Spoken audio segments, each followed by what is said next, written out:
নমস্কার সবাইকে, ঋষভের চ্যানেলে অনেক অনেক স্বাগত। আমাদের এইদিকে কিন্তু পাট কাচার প্রস্তুতি শুরু হয়ে গেছে। অনেক জমি থেকে পাট কাটা হয়ে গেছে। এই যে নদীর নোংরা জলে সেগুলোকে এবারে জাঁকানো হয়েছে। ওপর থেকে মানে চাপিয়ে দেয়া হয়েছে কচুরিপানা। এগুলো 10 থেকে 12 দিনের মাথায় ভালোভাবে পচে গেলে এগুলো থেকে কেচে পাট বের করানো হবে। এই যে দেখুন, এইভাবে যে কচুরিপানাগুলো ঢাকা দেওয়া আছে, এর নিচে কিন্তু পাট গাছ আছে। আর ওই যে অনেক পাট গাছ দূর থেকে দেখতেই পাচ্ছেন সারিবদ্ধভাবে সাজিয়ে রাখা হয়েছে। এই পাটগুলো যখন কাঁচা হবে জলটা আরও পচবে, এমনি জলটা কালো হয়ে গেছে, আরও নদীর জলটা পচবে আর বিচ্ছিরি একটা গন্ধ হবে।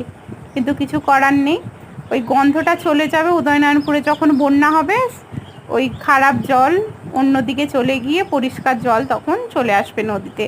ঋষভের জন্য অনেকক্ষণ অপেক্ষা করছি। আজকে ছিল প্রচুর প্রচুর গরম, তো একটুকুও ভালো লাগছে না। আর বিকেলবেলায় একটু ম্যাগি বানিয়ে দিয়েছিলাম ঋষভকে আর ঋষভের বাবাইকে।